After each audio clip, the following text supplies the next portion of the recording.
Aba Logos, recursos bíblicos cristianos.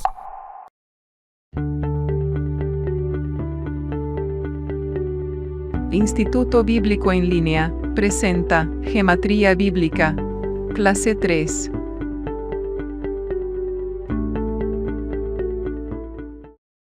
Muchas gracias, Claudio, por el dato. No me acordaba exactamente.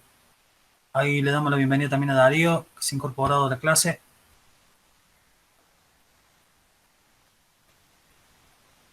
Bien, habíamos quedado, como decíamos, en el número 4. Lo vamos a adelantar hasta el número 4. ¿Sí? Habíamos visto la creación. Número 5. Bien, llegamos a la gracia. Vamos a verlo todo junto. Ustedes interrúmpanme cualquier duda que haya, por favor.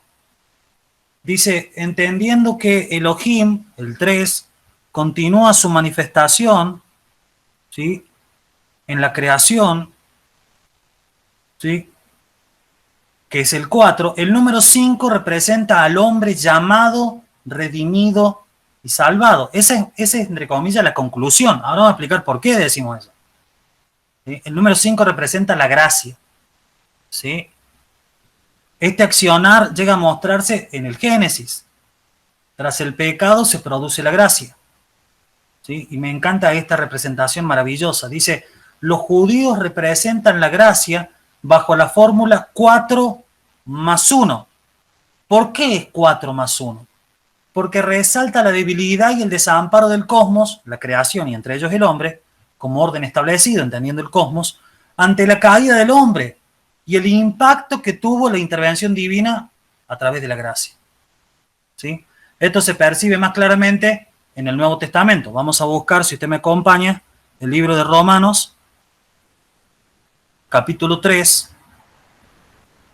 Romanos, capítulo 3. Vamos a ver el versículo 24. Vamos a reafirmar bien esto para que quede bien claro.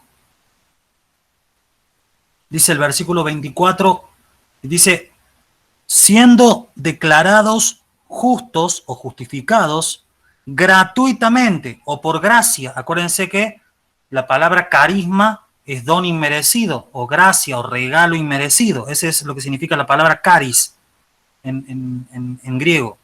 ¿Sí? Siendo declarados justos gratuitamente por su gracia, mediante la redención que tienen en Cristo Jesús. ¿Sí? Ahí hay varios términos, ¿sí? Gracia, que ya lo explicamos, ser declarado justo, eso se llama justificación. Gratuitamente está diciendo que no tiene ningún costo para nosotros, pero sí para el Señor. ¿Y cuál es el costo? La redención, el pagar por un precio. ¿Y qué dice el libro de Romanos? Que somos pagados por un precio de sangre. Es decir, el cosmos estaba perdido. Acuérdense que cuando es juzgada la humanidad en el Génesis, también es juzgada la tierra, aparte de la serpiente, es juzgada la tierra y es maldecida la tierra. ¿Sí? Entonces, esta fórmula 4 más 1, por eso el número 5 en la Biblia representa la gracia. Nosotros estamos perdidos, la creación está perdida, por eso el libro romano dice que la creación a una clama por la manifestación de los hijos de Dios, algo que no va a pasar en esta era, sino que va a pasar en el milenio. Y es necesario que nosotros entendamos esta fórmula, el 4 más 1. Los judíos representan la gracia bajo esa fórmula, el 4 más 1. La debilidad de la tierra caída, del hombre caído, bajo maldición, la maldición del pecado, y que encuentra la intervención del uno. ¿Quién era el uno? El Padre. Interviene, así como interviene en el Génesis. Dice que se produce la muerte de unos animales y con esos animales cubre la desnudez, símbolo del pecado en la humanidad. De esa manera Cristo nos ha cubierto, pero no con el sacrificio de animales ni de machos cabríos, como dice el libro de Hebreos, sino con su propia sangre. Por eso nosotros tenemos que valorar y exaltar al Señor por esta maravillosa fórmula del número 5, que es el 4 más 1. Estábamos perdidos, pero el Señor, el 1, el Padre, intervino y trajo el 5, trajo la gracia sobre nosotros. ¿Sí? Vamos a ver el otro pasaje, Juan capítulo 15. Juan capítulo 15.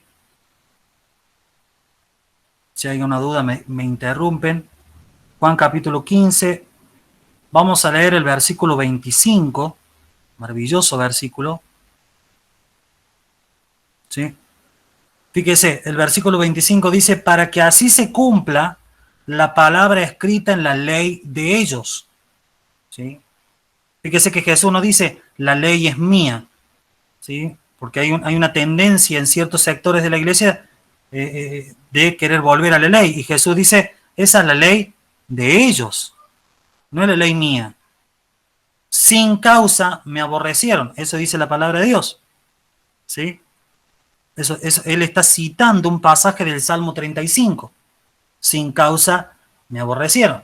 ¿Por qué dice eso? Porque así como fue gratuita la ofensa y el rechazo de Israel hacia el reinado del Mesías, que es Jesucristo, de esa misma manera fue gratuito el regalo de salvación de Cristo. ¿Sí?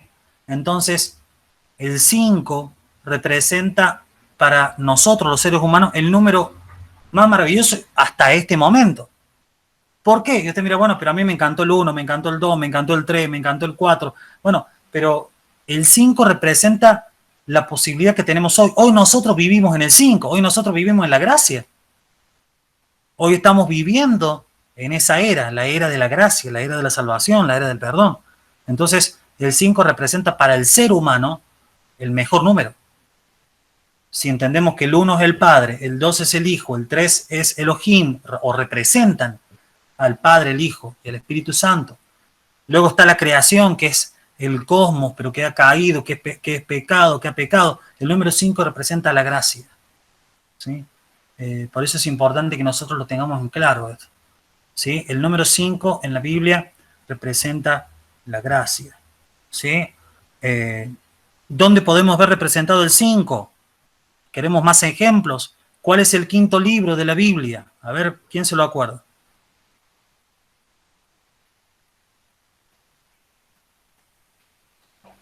Deuteronomio. Deuteronomio. ¿Qué es lo que significa Deuteronomio?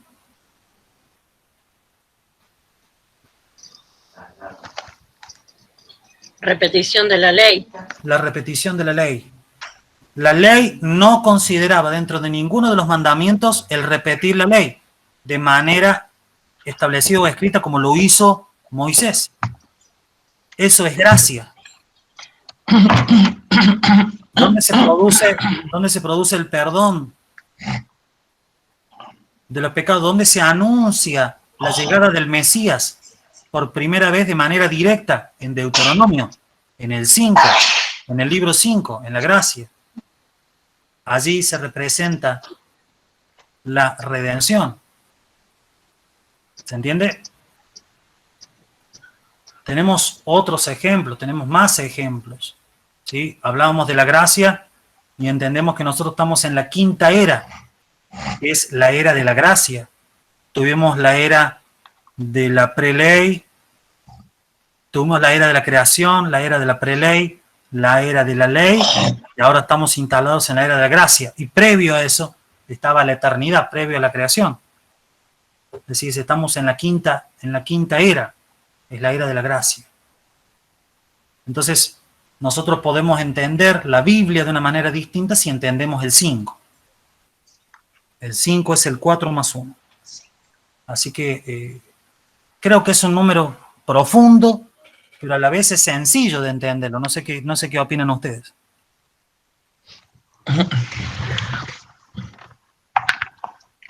¿Hay alguna duda? No, es como decís vos, sencillo. Bien. Seguimos. Otro ejemplo. Me quedó pendiente, perdón. Otro ejemplo.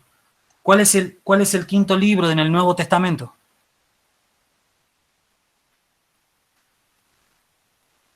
En el Nuevo. Hechos. Hechos. ¿Qué representa Hechos? La expansión de la gracia, la predicación del Evangelio en las naciones. Es decir, la manifestación de la gracia misma. Exactamente. Representa a la iglesia también, porque el número 5 representaba la gracia y representa a la iglesia. Porque nosotros somos los portadores de la gracia, nosotros somos el 5.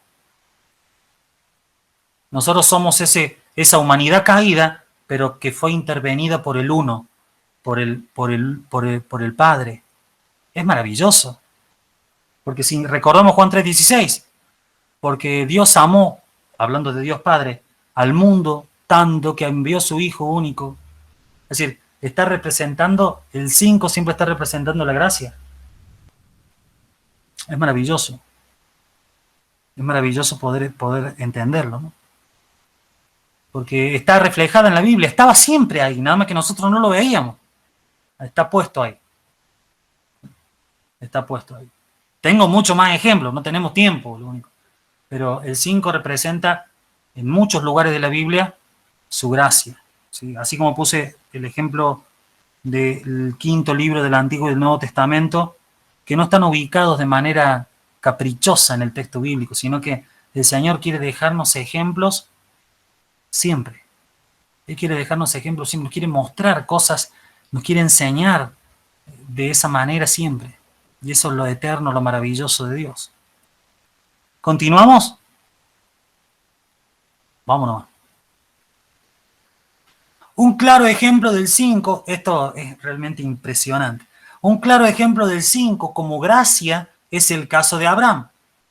Primeramente, es escogido de manera gratuita, sin ningún tipo de mérito, de una manera inmerecida. Es escogido de Ur de los Caldeos. Pero la clave teológica es su nombre para entender la gracia. Porque el nombre en hebreo contiene 4 letras. Estas son las 4 letras. ¿Sí? A, B, R, M. Que representan en hebreo, ya que el hebreo no tiene vocales. ¿Sí? Ahora, ese nombre es el nombre que tenía Abraham antes de encontrarse con Dios. Pero mira lo que pasa ahora.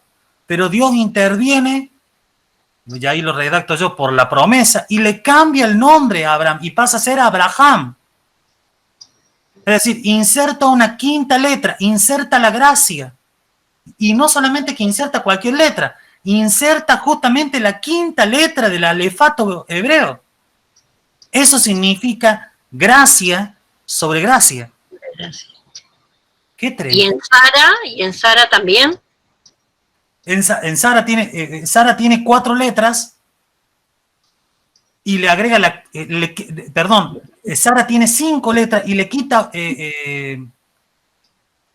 una, porque se llama Sarai, que significa estéril. Y cuando le quita una de las letras, pasa a ser Sara. ¿Sí? Pero tiene otra lectura eso. No nos vayamos de esto. Ahora, Abraham pasa a ser Abraham. Una 5ª letra se agrega. Acuérdese, el hebreo no tiene vocales, no tiene A, E, I, O, U. ¿Sí? Todas las vocales son sopladas. Fíjese que en el segundo punto, cuando yo escribo Abraham en hebreo, las de abajo vio que tiene un simbolito como una T, como otra T, como 2 puntitos, una rayita. Yo le hablo así muy en criollo para que no entendamos. Esos son vocales adheridas al hebreo mucho tiempo después de la época bíblica. Entonces, si uno lee Abraham en hebreo hoy, se escribe de esa manera. En paleo hebreo se escribe así. Abraham. ¿Sí? Ahora, en el hebreo puro, el nombre de Abraham tenía 4 letras, hasta que intervino la 5ª letra. Pero no solamente le agregó una 5ª letra al nombre, le agrega la 5ª letra del alefato en sí. Es 5 y 5. Eso se llama, teológicamente, gracia sobre gracia. Y Juan 1:16 lo dice así. Fíjese, lo vamos a buscar. Juan capítulo 1, bendigo, versículo 16. Es maravilloso lo que dice la Biblia, es tremendo, es tremendo. Versículo 16. De su plenitud todos recibimos gracia tras gracia. 5 más 5. Todos hemos recibido un cambio de nombre. Todos hemos recibido una modificación de nuestra identidad. El nombre era un cambio de identidad. Entonces, es tremendo cómo esto que estamos descubriendo del número 5 cambia nuestra interpretación de Juan capítulo 1, versículo 16. Todos nosotros somos como Abraham. Todos somos prosélitos, elegidos de manera gratuita, que el Señor ha cambiado nuestra identidad y hemos encontrado gracia sobre gracia. Él ha ingresado. Nosotros éramos el 4, nosotros éramos la creación caída y hasta que apareció el 1, hasta que apareció el Padre. Y ahora nuestra identidad ha cambiado. Ahora esa quinta letra que el Padre es en nuestra vida ha cambiado nuestro nombre. Eso es gracia sobre gracia. ¿Qué les parece? Interesante, ¿no? Maravilloso. Vamos a leer el versículo clave, Génesis 17:5. Mire, Génesis 17:5. Usted búsquelo si tiene la Biblia textual mejor. Génesis 17:5 dice así: y no se llamará más tu nombre Abraham, sino tu nombre será Abraham, porque te he puesto por padre de muchas gentes. Le explica el significado de su nombre. Le explica el significado de su nombre. Recordemos que padre no solamente representa la paternidad en el sentido de tener hijos, sino el símbolo, la palabra padre en el hebreo también significa nutridor, capacitador, líder. Todo lo que el Señor imagina de nosotros en el milenio, donde nos sentaremos y reinaremos con Él sobre la tierra. ¿Se dan cuenta todo lo que se desprende del número 5? Entendiendo la intervención y el nombre de Abraham y cómo el número 5 interviene en el periodo para expresar la gracia sobre gracia. Es tremendo. Es tremendo. ¿Sí? Y otro ejemplo más, en este caso del griego. En griego la palabra para gracia, cari, ¿sí? Cari, ahí está diciendo cari, ¿sí? Tiene en su gematría el 5 como clave. Es maravilloso. Es decir, cada vez que expresa la Biblia en griego la palabra gracia, está expresando en su gematría, en lo que vale cada una de sus letras sumadas, la clave para poder sumarla es el 5. Quiere decir que no solamente vemos un ejemplo de la gracia del número 5 en el Antiguo Testamento, en el ejemplo, para poner un ejemplo solamente, en el nombre de Abraham, sino que también tenemos un ejemplo de que cada vez que en el Nuevo Testamento, en los Evangelios, en los Hechos, en las Epístolas, cada vez que se nombra la palabra gracia, la gematría de esa palabra es el 5, como clave. Es maravilloso, es tremendo. Ahí podemos ver lo que dijimos de gematría, que no me voy a cansar de repetir lo que vivimos en la primera clase. Gematría es la perfección, o muestra la perfección matemática de la palabra de Dios. Expresa la perfección matemática de la palabra de Dios. Realmente es maravilloso, realmente es profundo, pero a la vez nos muestra el amor de Dios para nosotros, ¿no? Demuestra... Santiago, Sí, hermano. solamente para hablar de la matemática de Dios, ¿aplica gematría? ¿En qué sentido? No, pero nos ayuda también en lo que representa teológicamente cada número y la suma de las letras, lo que representan, que todavía no llegamos a ver eso. No, está bien, pero siempre hablando de las cosas de Dios. Yo no puedo decir gematría para otro rubro. No, los judíos sí, a través de la Kabbalah, pero nosotros no. Bueno. Acuérdense que lo que yo en la primera clase explicaba que los judíos utilizaban la Kabbalah ¿para qué? Para saber si cruzaban una calle o no, si su hija se casaba con tal persona, depende de la gematría del nombre del novio. Es decir, miden esas cuestiones. Entonces, eso es sacar la gematría de su contexto natural, que es la palabra de Dios. ¿Sí?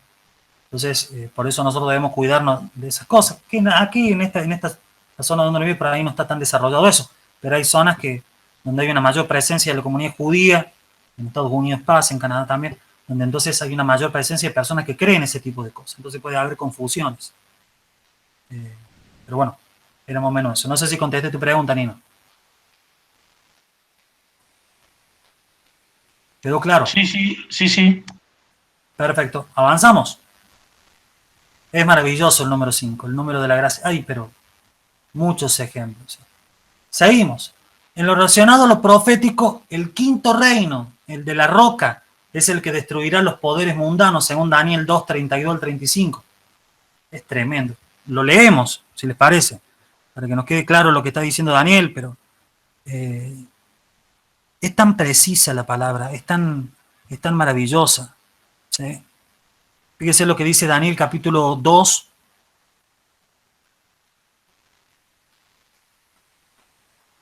Vamos a leer el versículo 32. ¿Sí? Dice así. La cabeza de esta imagen era de oro fino, su pecho y sus brazos de plata, su vientre y sus muslos de bronce, sus piernas de hierro, sus pies en parte de hierro y en parte de barro cocido. Versículo 34. Estaba mirando hasta que fue cortada una piedra, no con mano humana, hablando de la representación de la naturaleza divina de Jesucristo, y golpeó la imagen en sus pies de hierro y barro cocido y los desmenuzó. ¿Cuál es el cuarto reino? El cuarto reino es la representación del Imperio Romano reconstruido. Es por eso solamente desde que aparece la roca es que es destruido.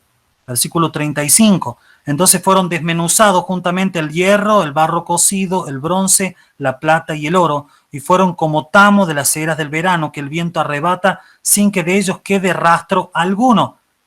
Eso se llama enjugamiento de lágrimas, que se produce en las personas que fallecen tanto del Antiguo Testamento como del Nuevo Testamento. No hay registro de ellos, no hay historia, y la única forma de explicar ese versículo es entendiendo que todas las personas del Antiguo y Nuevo Testamento son sometidos a un proceso de sanidad interior llamado enjugamiento de lágrimas.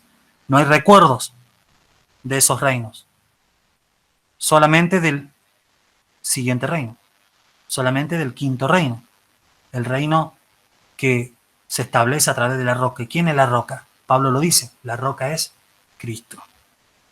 ¿No están asombrados de esto?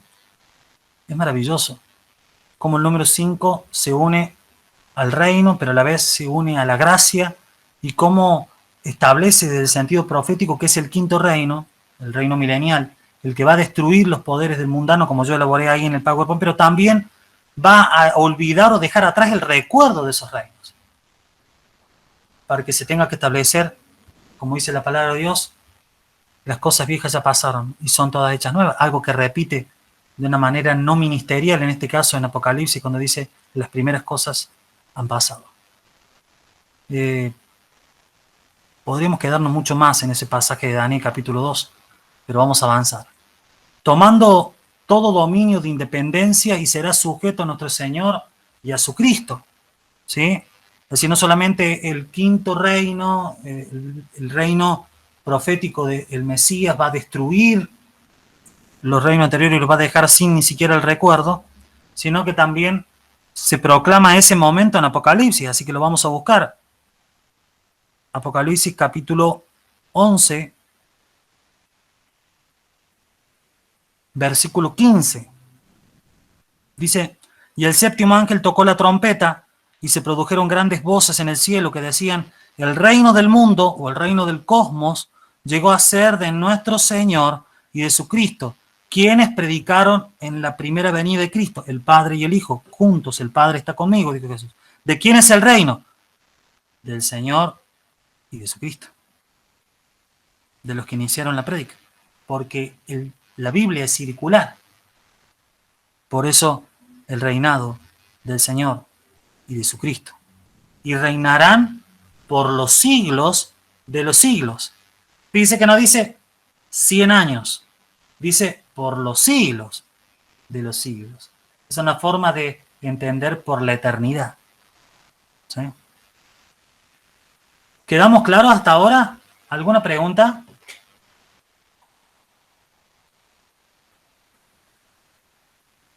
¿Alguna duda?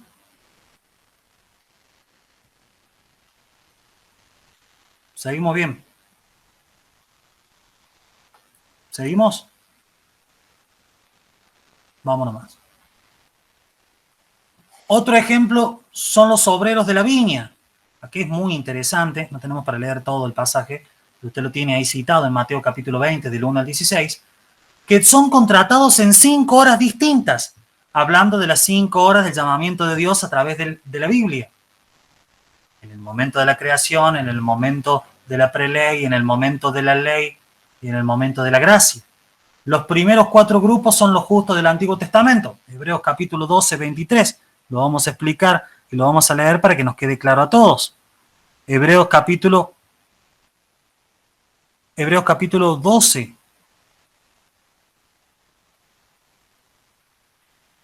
Vamos a leer el versículo 23. Dice: a la iglesia de los primogénitos inscritos en los cielos, a Dios, juez de todos, y a los espíritus de los justos hechos perfectos. ¿Sí? Ahí está hablando de los seres, de las personas que vivieron, de los justos del Antiguo Testamento. ¿Sí?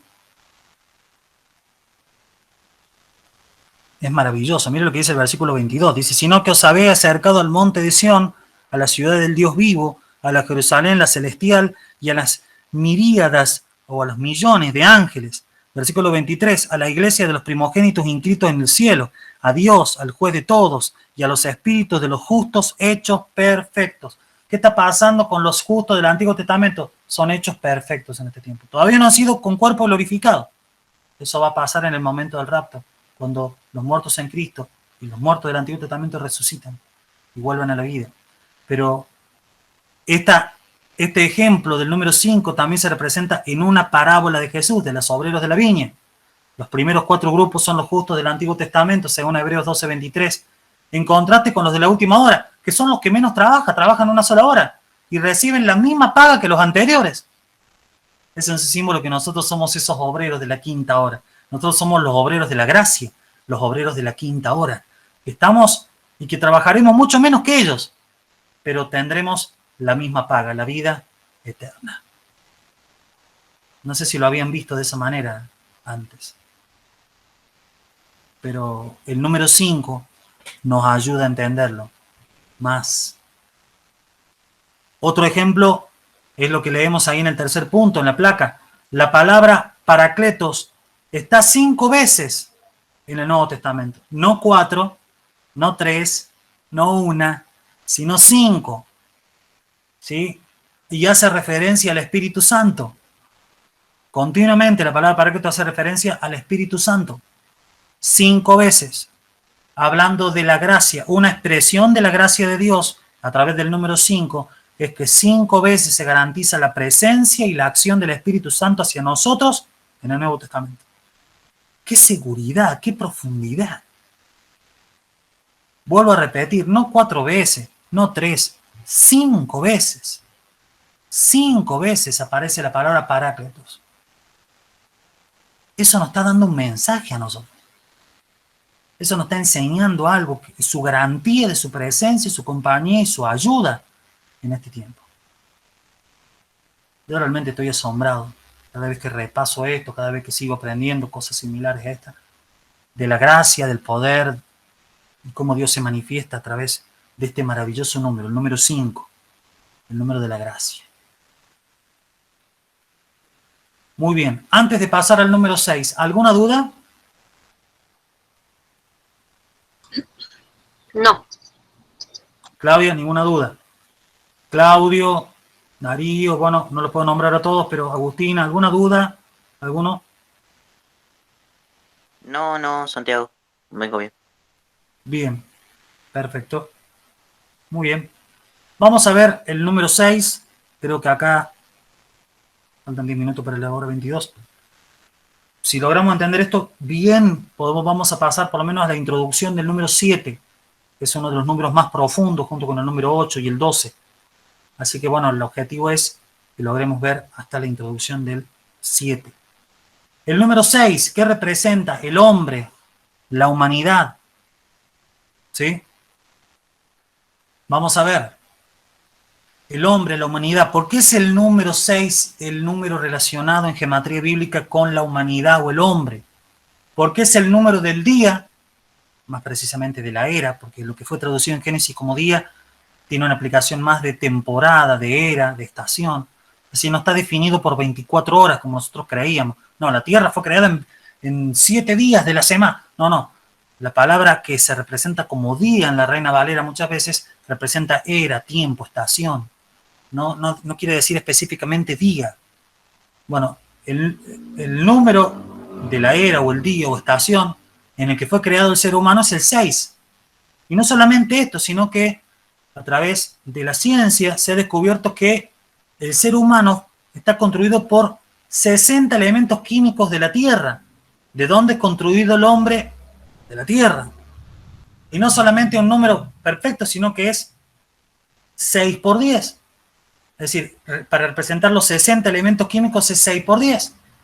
Ahora, el número 6 es la clave para entender de que nosotros fuimos creados de la Tierra y la ciencia lo garantiza, porque los 60 elementos químicos con los que están conformados los seres humanos vienen, la mayoría, todos de ellos, perdón, están puestos en la Tierra.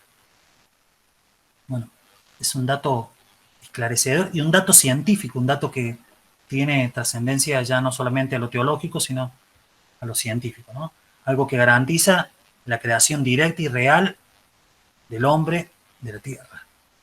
Así que me pareció un dato importante para agregarlo como un adicional, como un aditamento a lo que estamos viendo con respecto al número 6. También este número hace referencia a lo infructuoso o a lo hecho que no da fruto. ¿Sí? Esto es interesante porque esto lo vamos a aclarar más en el transcurso de que vayamos viendo el número 6, es decir, todo lo que no da fruto, todo lo que hace el hombre solo, todo lo que el hombre hace por su propio afán. ¿Sí? Esto es importante que nosotros lo entendamos. Y vamos a ver algunos ejemplos. 6 días fueron señalados para la labor del hombre. Éxodo capítulo 20, del versículo 9 al 11, establece eso. 6 días trabajarás y al séptimo descansarás, que es el Shabbat en la ley. ¿Sí? El día es comprendido en las naciones semitas como 4 etapas de 6 horas. Otro ejemplo más de la importancia del 6. ¿Y por qué usted mira, bueno, y cómo se relaciona el 6 con el hombre?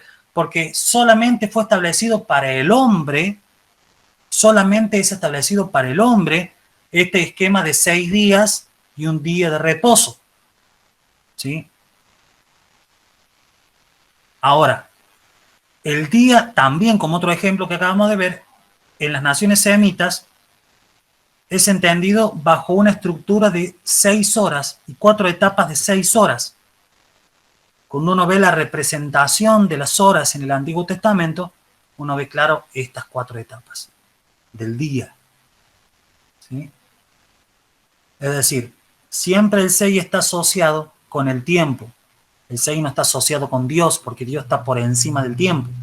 No está asociado con el labor del hombre. ¿Sí? Está asociado, perdón, con el labor del hombre, no con la labor de Dios. Es decir, todo da señas o da ejemplos de que el 6 está asociado con el hombre. Está asociado con el hombre y no con Dios. Otro dato interesante que me pareció muy profundo, que lo vamos a ver, es que los 12 panes de la proposición, que son ubicados en el lugar santo, fueron divididos en 2 hileras de 6. Vamos a ver esto y lo vamos a explicar. Levítico capítulo 26. Levítico capítulo 26. Seguramente aquellos que en el seminario han visto Pentateuco seguramente van a tener una referencia a esta parte de Levítico.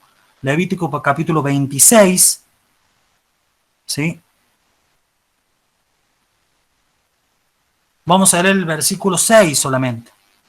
Dice: y estableceré paz en vuestra tierra, y estaréis al costado sin que nadie os espante, y haré desaparecer de vuestra tierra las bestias feroces. ¿Sí? Creo que anoté mal el pasaje.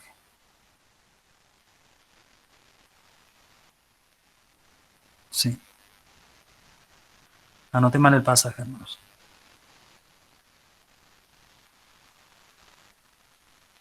A ver. Pido disculpas. Estoy buscando a ver si figura en un pasaje que lo he anotado mal yo. Bueno, pero quiero que quede clara la idea. Ya le voy a buscar el pasaje y lo voy a corregir al PowerPoint después. Los panes de la proposición tenían una mesa específica donde eran ubicados, ¿sí?, en 2 hileras de 6. Cada pan representaba Cada pan representaba la presencia de una tribu delante del lugar santo ante Dios.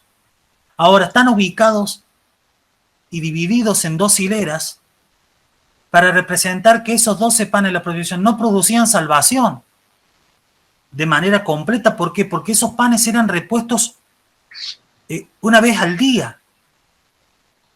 Perdón, Santiago. En el capítulo 24, 5 al 9. Ahí está. Levítico 24. Sí. Bien, muchas gracias. Levítico 24, así lo leemos. 24 del 5 en adelante. Dice, tomarás flor de harina y cocerás con ella 12 tortas. Cada torta será de 2 décimas. Las colocarás sobre la mesa de oro puro en 2 hileras, 6 en cada hilera en presencia de Yahweh. Y sobre cada hilera pondrás incienso puro y será por el pan como memorial, o como memoria, como señal, o como testimonio. Será ofrenda ígnea o quemada ante Yahweh. ¿Sí? En el 8 dice, en el Shabbat lo dispondrá delante de Yahweh continuamente de parte de los hijos de Israel como pacto perpetuo. 12 panes divididos en 2 filos. Mira, ¿qué tiene que ver con el número? Porque el 6 más el 6 es la representación. Aún en la ley el Señor le quería enseñar al hombre de que no podían ser salvos por sus propias ofrendas. No podían ser salvos por sus propios actos. Por eso el 6 vimos que hace referencia a lo infructuoso. ¿Por qué decimos esto? ¿Por qué puedo decir esto?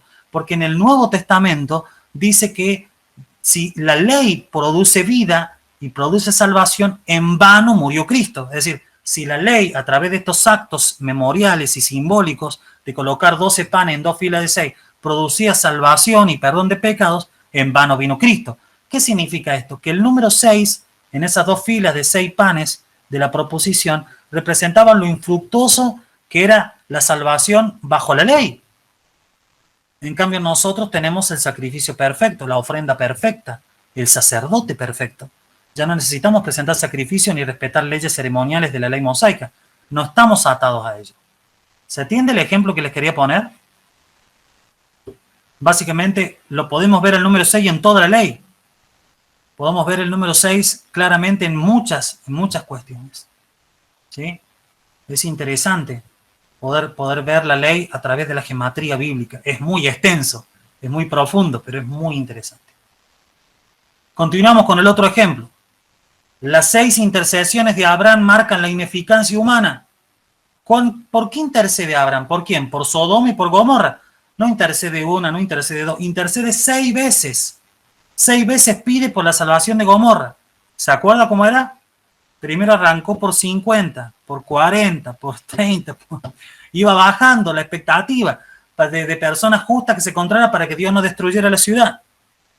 Bueno, 6 son las intercesiones. Eso me está hablando de que es infructuosa la intercesión del hombre sin la ausencia de la intervención divina. ¿Sí? Es muy interesante esto. ¿Sí? Vamos a ver Romanos capítulo 8. Ahí lo tenemos citado, hermanos. Romanos capítulo 8. ¿Alguna duda hasta aquí? ¿Están todos callados? Para mí que o la están entendiendo todas o tenemos que arrancar de lunes. ¿Hasta ahora viene bien? Viene bien, parece. Versículo 8, vamos a leer el 26 y el 27. Dice, y asimismo también el Espíritu ayuda a nuestra debilidad, pues no sabemos qué orar como conviene, pero el mismo Espíritu intercede con gemidos indecibles, hablando de las personas que tienen el don de hablar en lenguas. ¿Sí? Recordemos que el hablar en lenguas en la Biblia no figura como la evidencia principal del bautismo del Espíritu Santo, sino que hemos sido bautizados con toda la unción del Santo y 1 Corintios dice, ¿acaso todos hablan en lenguas? De ninguna manera. El mejor ejemplo de alguien lleno del Espíritu Santo que no habla en lenguas es el mismo Jesucristo. Por eso lo aclaro siempre. ¿Sí? Ahora, estas 6 intercesiones de Abraham marcan la ineficacia humana, como decía ahí el texto. ¿Sí? En Génesis 18 ustedes pueden leerlo tranquilamente. ¿Por qué faltó la intercesión divina? Porque Abraham está intercediendo ante Dios. Ahora, porque en ese momento no estaba activo el ministerio de la intercesión de Jesucristo. Se activa, entre comillas, el ministerio de la intercesión de Cristo en el momento en que muere y resucita y asciende al cielo, porque es necesario que yo me vaya al Padre y después aclara la palabra de Dios que Él intercede por nosotros. No hay otro intercesor entre Dios y los hombres, intermediario, sino Jesucristo, hombre. ¿Sí? Por eso no se produce la respuesta a la intercesión de Abraham, solo se expresa una acción de misericordia. Lot y su familia son salvados, a excepción de su esposa, que mira para atrás y queda convertida en la estatua de sal. Cuarto punto, con respecto al número 6. La descendencia de Caín se nombra hasta la sexta generación. ¿Se acuerda cuál era el objetivo de Caín? Caín lo que intenta hacer es se rebela contra Dios, mata a su hermano, se va lejos del lugar donde vivían sus padres y su familia, y la Biblia muestra la generación de Caín solamente hasta la sexta generación, mostrando que el mal tiene un final, que es el número 6, porque en el 7 llega lo perfecto. En el 7 llega lo perfecto. Vamos a leer en Génesis capítulo 4. Génesis capítulo 4. Vamos a leer el versículo del 16 al 20. Dice, y salió Caín de la presencia de Elohim y se estableció en tierra de Nod frente a Edén, y conoció Caín a su mujer y concibió y dio a luz a Enoc. Estaba edificando una ciudad y llamó a la ciudad por el nombre de su hijo Enoc. A Enoc le nació Irad, tercera generación. A Irad le engendró a Mehujael, cuarta generación, y engendró a Metusalén, y Metusalén engendró a Lamec. No se nombra la descendencia de Lamec. Es decir, termina hasta la sexta generación, mostrando lo infructuoso que es rebelarse contra Elohim, rebelarse contra el Señor. Sus generaciones, su fruto, por eso el 6 representa lo infructuoso. No resultó nada de la generación. El borrar las generaciones de Caín, los hijos de Caín, y solamente nombrar hasta la sexta generación, es una clave bíblica para entender, no que no hay descendientes de Caín en el sentido directo, sino que no los nombre significa que no son importantes para el propósito de Dios, no pertenecen al propósito de Dios. La ausencia de nombrar los descendientes de Caín tiene esa representación para nosotros. Acuérdese, el 6 representa el número del hombre, de algo infructuoso, algo que no es perfecto. ¿Sí? Es interesante, ¿no? Es muy interesante. ¿Sí? Otro dato interesante es que la serpiente aparece creada al sexto día. Aparece de la creación al sexto día. Y también el sexto mandamiento es clave, porque también nos da otra clave de gematría, en este caso teológica, en Deuteronomio 5:17, y nombra que es el mandamiento que hace referencia al asesinar, al quitar la vida. Entonces, mira, bueno, ¿esto qué tiene que ver? Porque el sexto mandamiento está relacionado con los demás, está relacionado con el prójimo, y está marcando esta idea de que lo sexto es la acción del hombre. La acción del hombre por resolver un conflicto o por una acción de justicia es la muerte. Es decir, es infructuosa la justicia humana, es infructuosa la acción humana para vengar algún pecado, porque solamente provoca muerte.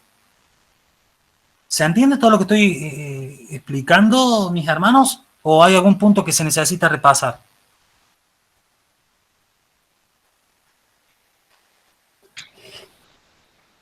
Es bastante información. Ah, bien. Pero se va entendiendo lo que se va diciendo. Sí. Bien. Y lo más interesante es que, así como nombra la ley el sexto mandamiento que hace referencia al asesinato, la sexta cláusula del Señor, ¿sí?, en el Padre Nuestro hace referencia al pecado y perdona nuestros pecados, así como nosotros perdonamos a los que nos ofenden. Quiere decir que en la ley mosaica y en la ley del amor, la sexta cláusula que hace referencia al hombre, le muestra su defección, le muestra lo infructuoso que es, le muestra su pecado. ¿Sí? Una denuncia el asesinato, el quitar la vida o la venganza. Y la cláusula en el Padre Nuestro, en la ley del amor, establece la referencia hacia el pecado en general. Es decir, es más amplio. Sí, es como que involucra todo el pecado. En el caso del Nuevo Testamento, en cambio, en la ley solamente hace referencia al asesinato. Es interesante esa observación, ¿no? Que se intensifica lo que tiene que ver con la ley del amor. Cuando hablo de ley del amor, estamos hablando de todos los mandamientos que establece la palabra de Dios a través de Jesucristo, que son en los evangelios y que son reafirmados en los textos epistolares, es decir, en las epístolas de Pedro, Juan, Judas y Santiago, y Pablo, obviamente. ¿Quedó claro hasta ahora? Vamos bien, seguimos. Y vamos a entrar en el número 7. Vamos a entrar en el número 7, solamente vamos a hacer una introducción. Vamos a tratar de ver, esto lleva un tiempo porque es uno de los números más profundos. Es el número de la perfección, el número de la plenitud. Y vamos a ver por qué es el número de la plenitud. Es identificado con un número de la complexión, o algo completo. Algo completo. ¿Sí? Algo íntegro. Por eso muchos lo definen de una manera muy, pero muy resumida y dicen es el número de Dios. Todos son los números de Dios. Pero en el sentido de integridad, de algo completo, en esa característica obviamente se relaciona con Dios. La palabra hebrea Sheva representa en sus 3 raíces el mensaje que da el número 7 a nosotros. Fíjese, la palabra Sheva es 7, plenitud y juramento. Las 3 ideas se encuentran asociadas en toda la Biblia con Dios. Yo puse un ejemplo nada más. Ustedes lo pueden buscar. Se trata de un acuerdo que se genera y donde se establece, ¿sí?, un pacto donde vamos a leerlo. ¿Para qué vamos a estar? Para que todo lo podamos ver. Génesis capítulo 21. Génesis capítulo 21, vamos a buscar el versículo 29 al 31.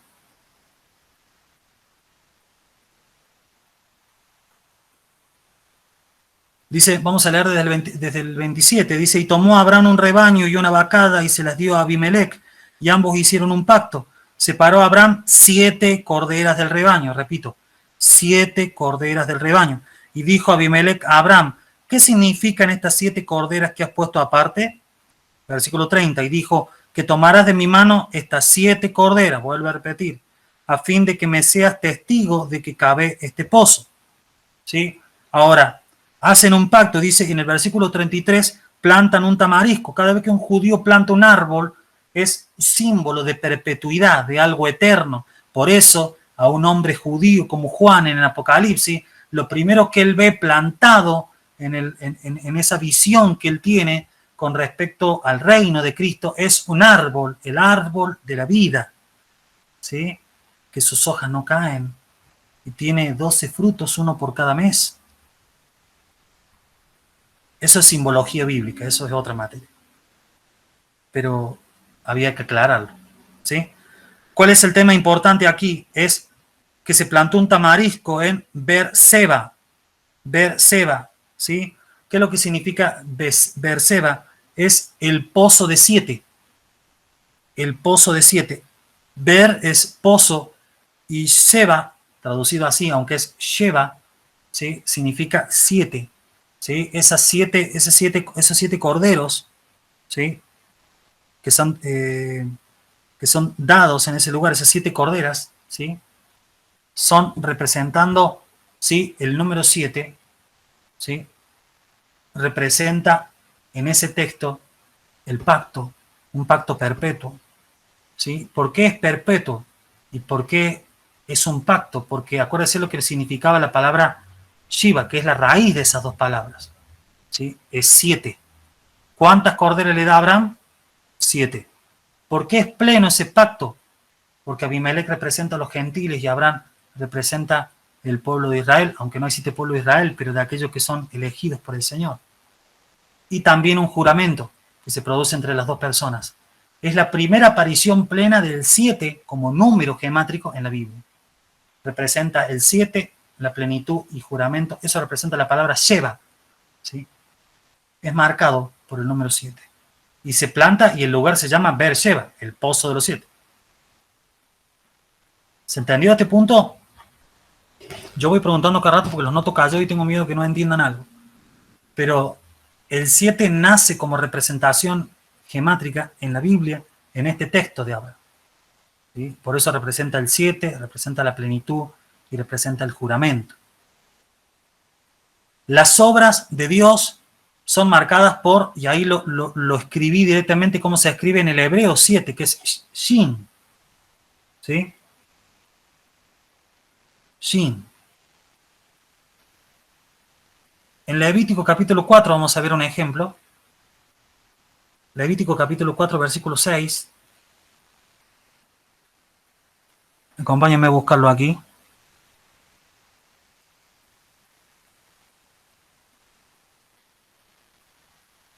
Versículo 6, ¿sí? Vamos a ver otro aspecto del número 7, en este caso en la ley. Dice, y mojando el sacerdote su dedo en la sangre, hará con la sangre aspersión o rociará 7 veces ante Yahweh hacia el velo del santuario. 7 veces es rociada la sangre del sacrificio. 7 veces es rociada la sangre del sacrificio para perdón de los pecados. ¿Qué se rompe en el momento que Jesús muere en la cruz? El velo. El velo. Lo que necesitaba ser rociado 7 veces como símbolo de que el Señor delante de Yahweh se produzca el perdón de los pecados. Lo que se rompe en el momento en que Jesús muere, ese es el velo. Ya no se necesita rociar más sangre allí. El velo está roto, ya tenemos acceso libre al lugar santísimo. Ese es el símbolo que guarda. Por eso 7 veces se derramaba sangre, se aspersaba sangre sobre el velo. Hoy ese velo ya no está. Hoy no estamos bajo la ley. Hoy estamos en el 8º día. Hoy estamos en la nueva humanidad. Me estoy adelantando a la clase de mañana. Hoy estamos en el mejor pacto. Hoy estamos en la mejor promesa. Hoy estamos en la mejor ley. Porque hoy tenemos el mejor sacerdote, el mejor juez. Hoy lo tenemos a Jesucristo de manera plena. Por eso, esa es la gran diferencia. ¿Sí? Bajo la ley hay que rociar 7 veces con sangre de un holocausto para que sea perdonado ese pecado. Para nosotros se ha presentado el perdón de nuestros pecados de manera directa y de manera continua. Fue presentado su ofrenda, dice, en un tabernáculo no hecho de manos humanas, dice el libro de Hebreos, sino un tabernáculo en el cielo, una vez y para siempre. Qué maravilloso. Qué tremendo. Vamos a ver otro ejemplo, ¿sí? Que ya no está relacionado con salvación, pero también nos muestra el número 7. Acuérdense que puede tener 3 símbolos. Puede representar el 7 como número, la plenitud o el juramento. Vamos a buscar en otro ejemplo, Josué capítulo 6.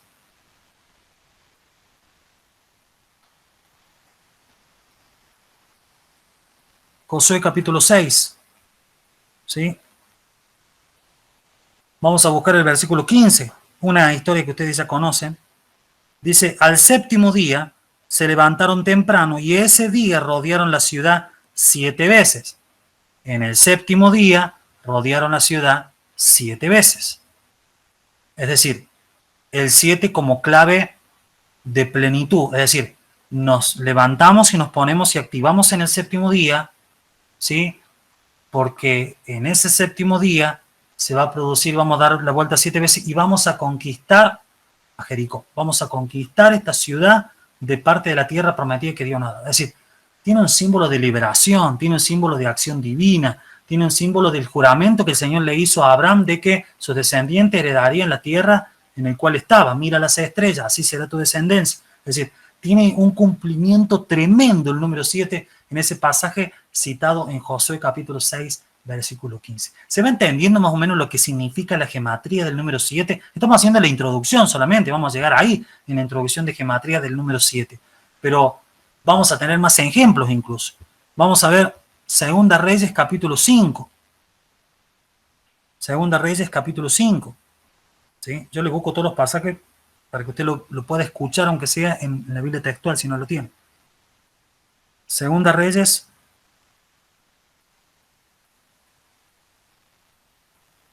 capítulo 4, versículo 5, lo que veníamos hablando en la introducción. Mire lo que dice. Vamos a leer, esto está hablando el aceite de la viuda. ¿Se acuerda este ejemplo? Esto tiene que ver con provisión, con plenitud. Mire lo que dice. Una cierta mujer de las mujeres de los hijos de los profetas clamó a Eliseo diciendo: tu esclavo, mi marido, ha muerto, y tú sabes que tu esclavo era temeroso de Yahweh. Ahora un acreedor ha venido a tomar a mis 2 hijos como esclavos suyos. Y Eliseo le dijo: ¿qué haré por ti? Dime qué tienes en casa. Y ella respondió: tu esclava no tiene en su casa sino una vasija de aceite. Y le dijo: vete a pedir vasijas a todos tus vecinos, vasijas vacías, pide prestadas no pocas. Luego entrarás y cerrarás la puerta atrás de ti y tras de tus hijos, y echarás en todas esas vasijas e irás poniendo aparte las que estén llenas. Y la mujer se alejó de él, después cerró la puerta tras sí y tras sus hijos, y ellos le acercaban y ella vertía. Versículo 6, mire, ya viene, ¿sí? Y cuando las vasijas estaban llenas, dijo a un hijo suyo: acércame otra vasija. Y él respondió: no hay ni una vasija más. Entonces cesó el aceite. Y ella fue y se lo dijo al varón de Elohim, o el Elohim. Y él respondió: ve, vende el aceite y paga tu deuda, y bebe tú y tus hijos de lo que sobre. ¿Sí?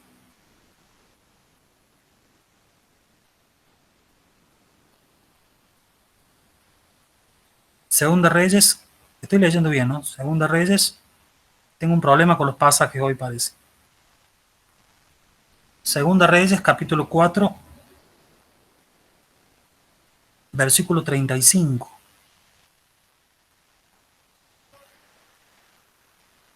Perdón. Claro, no, leíste el 5. Claro, no, me equivoqué yo. Leí el 5 y tenía que leer el 35. Le pido disculpas.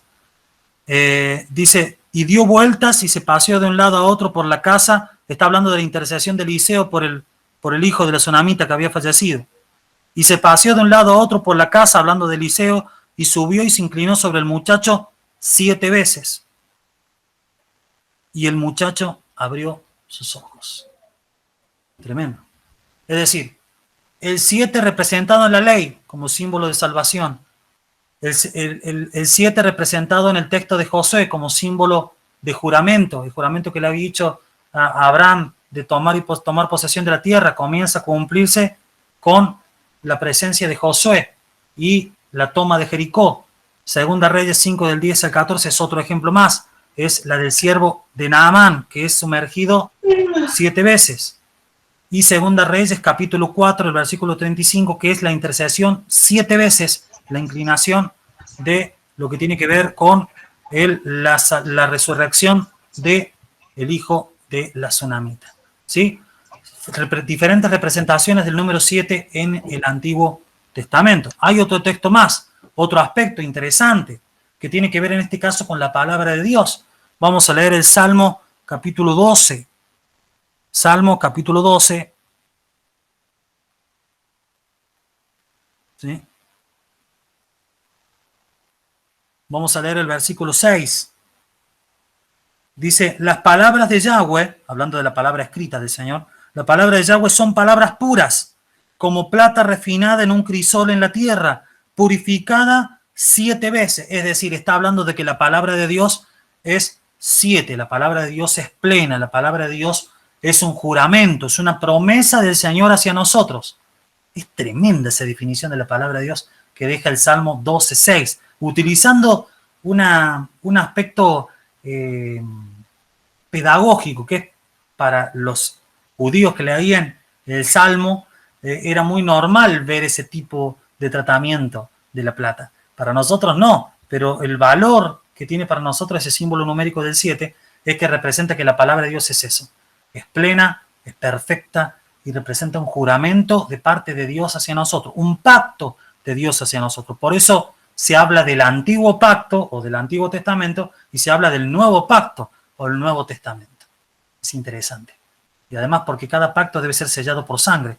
Una por machos cabríos y otro por la sangre de su propio Hijo. Por eso dice Hebreos capítulo 7, versículo 13, que estamos en una mejor ley, en un mejor pacto, en un mejor tiempo. Otro ejemplo es el que indica Génesis capítulo 6, versículo 9. Lo vamos a compartir también. Génesis capítulo 6,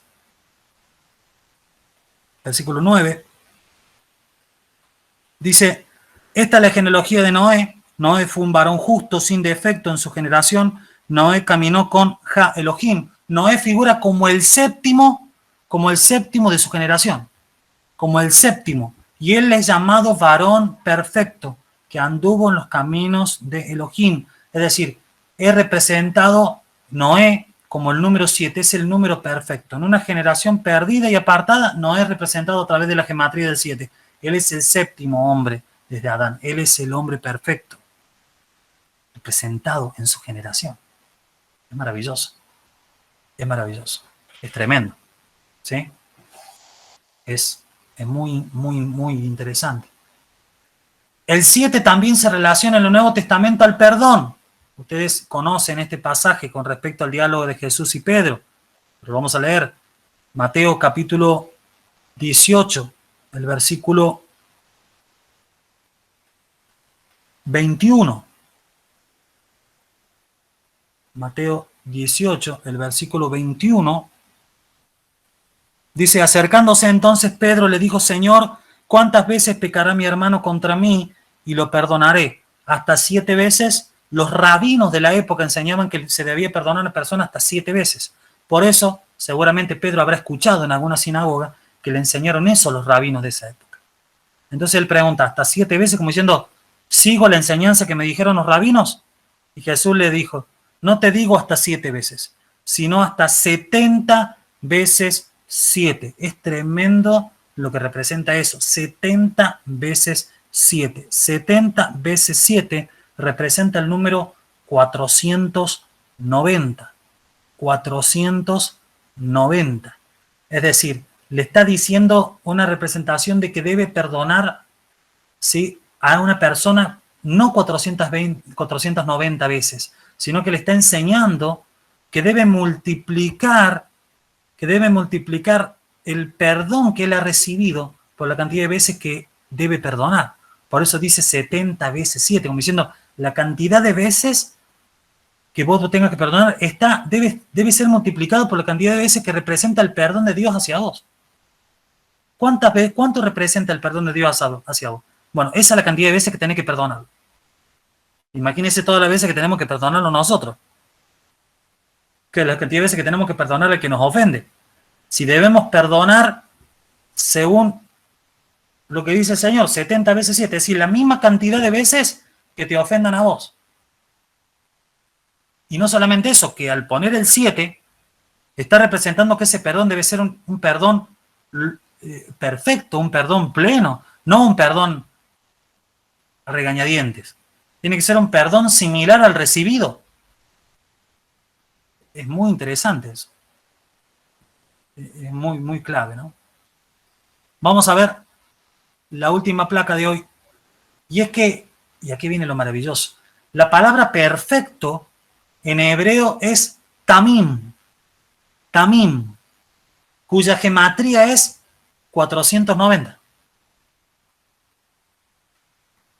70 por 7. ¿Cuántas veces le dijo Jesús que tenía que perdonar a Pedro? 70 veces 7, 490. ¿Qué le estaba diciendo que tenés que perdonar 400? Tenés que perdonar hasta ser perfecto. Quiere decir que tenés que perdonar siempre. Eso le estaba diciendo. Tenés que perdonar siempre. ¿Cuántas veces debo perdonar a mi hermano? 70 veces 7. ¿Qué significa eso? Siempre. Y de esa manera, porque está el 7 presente. De una manera plena, de una manera perfecta. ¿Cuánto desafío tenemos con eso, no? Pero no solamente queda ahí. La palabra perfecto en hebreo es tamim, cuya gematría es 490, que representa 70 veces 7. La misma gematría, como les dije, usada por Jesús referida al perdón. Quiere decir que mientras más perdonamos, más perfectos somos. ¿A cuánto le falta perfección? Recordemos lo que representa Dios con la historia de Noé y Jesús. Ambos representan la salvación. Ambos fueron rechazados. Ambos ofrecieron una oportunidad de salvación. Y ambos en la misma era vieron destrucción. Noé vio la destrucción a través del diluvio. Jesús anticipó la destrucción de Jerusalén y de Israel a través de la invasión romana y la destrucción de Tito. Son el tipo y el antitipo de aquellos que profetizaron salvación, fueron rechazados y que finalmente el juicio que ellos anunciaron se cumplió. la historia de Noé y Jesús están unidas gemátricamente. Por este ejemplo que le acabo de dar con respecto a la palabra perfección y por otros ejemplos. ¿Cuánto debo perdonar? Hasta ser perfecto. ¿Cómo debo perdonar? De una manera perfecta. Como he recibido ese perdón. Por eso la Biblia dice, lo que recibí de gracia, lo que recibí de 5, lo que recibí de manera gratuita, tengo que darlo de gracia, para que se cumpla lo que hemos recibido. ¿Qué decía Juan capítulo 1, versículo 16? De su plenitud hemos recibido gracia sobre gracia. Entonces, ¿qué tenemos que dar nosotros? De la gracia que recibimos tenemos que multiplicar, más 5. Gracia sobre gracia. Tremendo, ¿no? Ahora, otro aspecto del número 7, ya estamos llegando al final de la clase, es que existen 7 dispensaciones, 7 etapas del trato de Yahweh con el hombre, identificadas en la Biblia. La etapa de la inocencia, que es cuando Adán y Eva no habían pecado. No había nacido Caín, ni Abel, ni Set. No había nacido ninguno de ellos. La etapa de la conciencia, en el momento donde ellos comen el fruto y se abren sus ojos y entienden el bien y el mal. La etapa de la independencia. ¿A qué me refiero con esto? La etapa cuando son echados del huerto. ¿Sí? Luego viene la promesa. ¿Sí? Estamos hablando de la era de Abraham, la era de los patriarcas. La promesa no solamente para Israel, vas a heredar esta tierra, mira al cielo y cuenta las estrellas, sino también que de tus generaciones serán benditas todas las naciones de la tierra. Está hablando de nosotros, está hablando de la iglesia. Esa es la era de la promesa.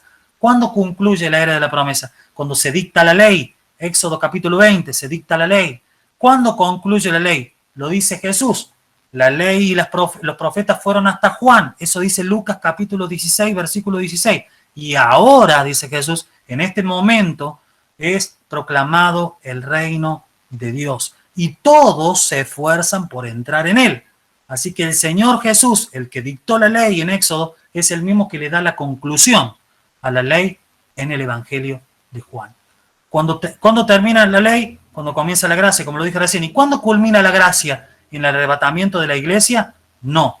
La gracia termina cuando culmina el milenio. ¿Por qué? Porque durante el milenio van a seguir naciendo personas y que por una cuestión de justicia y soberanía divina necesitan acceder a la posibilidad de conocer el Evangelio de Cristo en muchas mejores situaciones y circunstancias que la nuestra, porque Cristo mismo va a estar gobernando de manera física, visible, el mundo, junto con los santos del Antiguo Testamento, con los santos de la iglesia de los últimos 2000 años.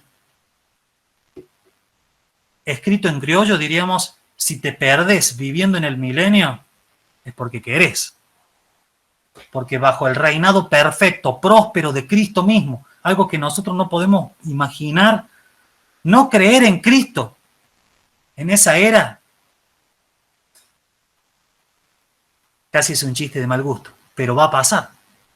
Porque cuando Satanás es desatado por un poco de tiempo al final del milenio, dice que las naciones se unen en contra de Israel y de la ciudad santa. Viviendo 1000 años bajo un reinado justo. Mira lo que es el ser humano. Mira lo que es el ser humano. Es increíble. Dice, estos son los 7 milenios en los que la humanidad transita. La semana de Dios. ¿Sí? Ahora vamos a leer Apocalipsis capítulo 21, versículo 4.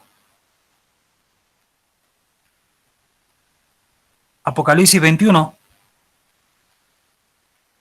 versículo 4. Dice, y enjugará toda lágrima de sus ojos, y ya no existirá la muerte, y ni ya habrá llanto, ni clamor, ni dolor. Desaparece la oración. Ya no es necesario orar. ¿Cómo orarle a alguien? Si está presente de manera directa, ya hay una comunión plena como nunca la hemos tenido. No habrá llanto, ni clamor, ni dolor. Las primeras cosas, estas 7 semanas, estas 7 eras, estas 7 dispensaciones han pasado. Por eso nosotros debemos entender la semana de Dios de estos 7 días, que representan los 7 milenios de la historia escrita de la humanidad, la que transita y que son culminados al final del milenio, lo que les dije recién. Qué maravilloso, ¿no? Qué tremendo. Qué preciso lo que estamos viendo, ¿no? Me quedo asombrado de lo que estamos viendo. No sé si a ustedes les pasa lo mismo. Y pienso en cuánta responsabilidad tenemos como cristianos, como hijos de Dios, en este tiempo difícil de poder representar esta plenitud de la palabra de Dios. Quiero consultarles, antes de concluir, si hay alguna duda, alguna pregunta de lo que hemos visto. Omar, Nino, Claudia, Braulia, cada uno de ustedes, mis hermanos, Agustina. ¿Alguna pregunta?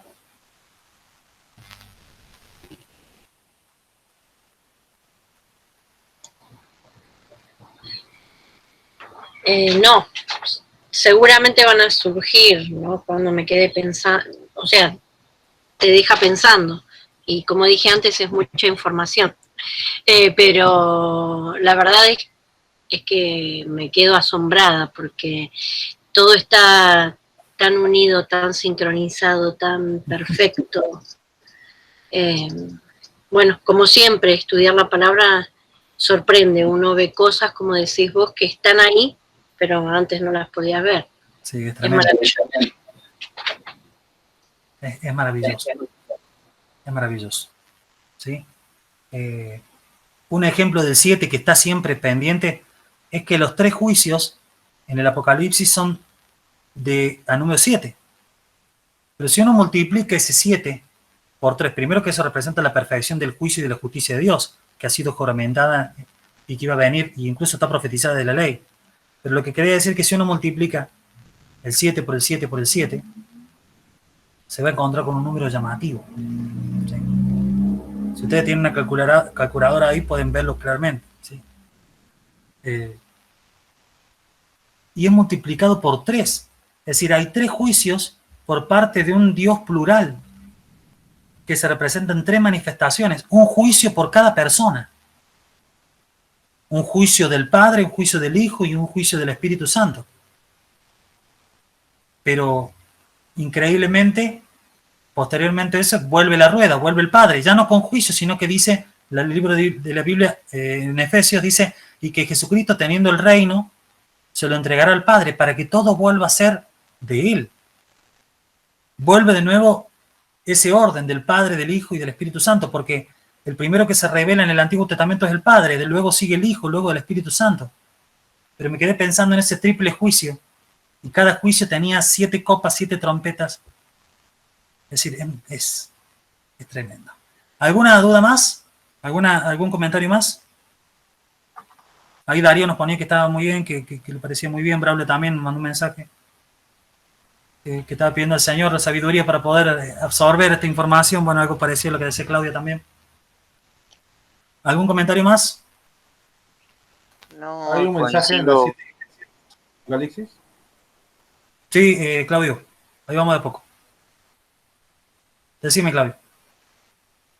Coincido totalmente con Claudia y con Braulia también. Es mucho para procesar y qué profundo que es todo. Sí, es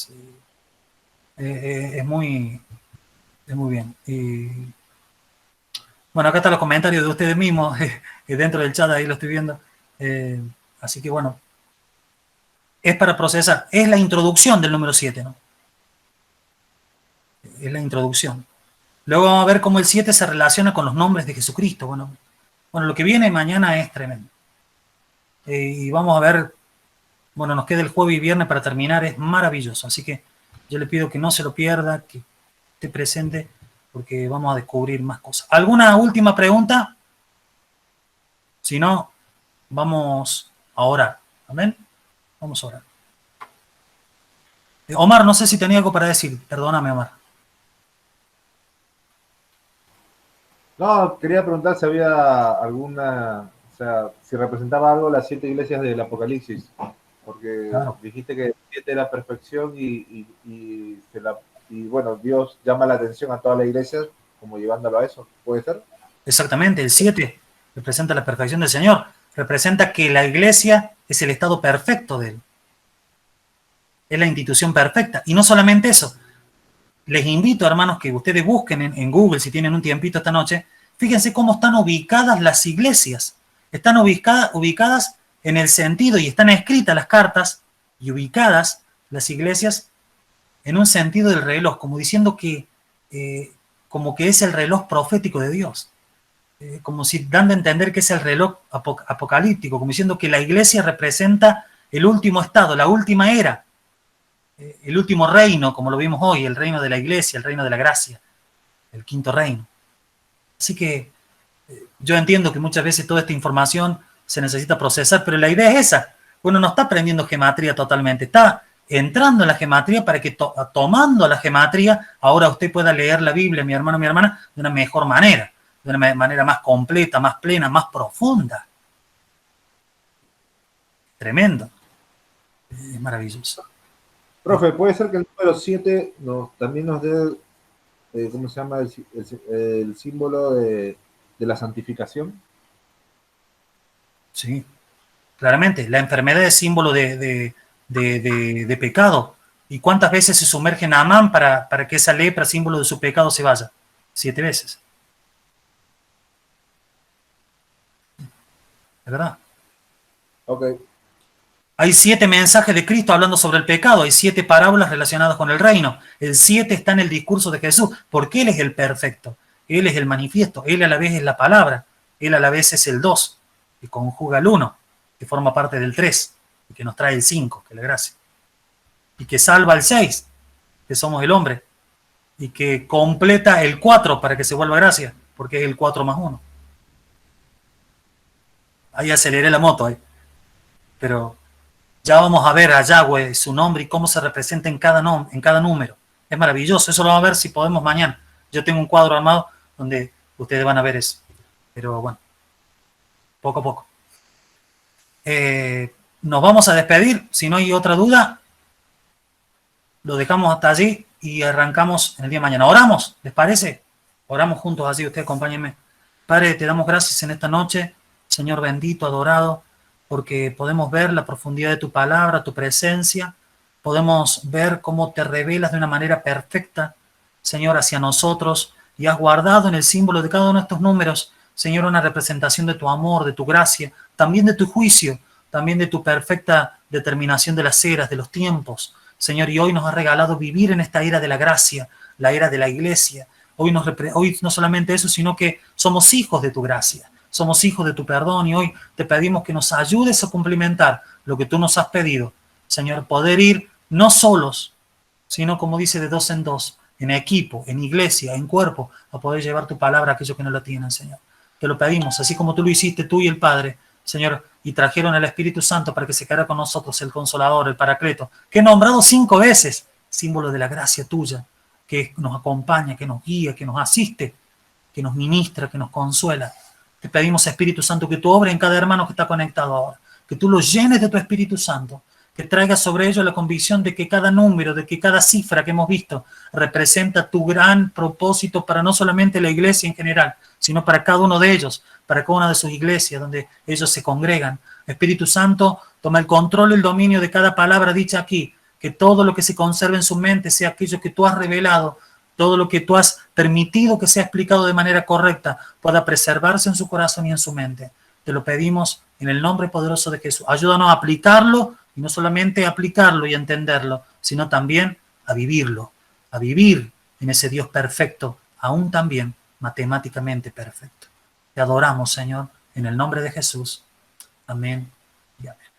Mis hermanos, que Dios les bendiga. Nos reencontramos mañana a las 21 horas. Conéctense unos minutos antes si quieren, como hicimos hoy, para poder seguir viendo el tema. Ok, bendiciones.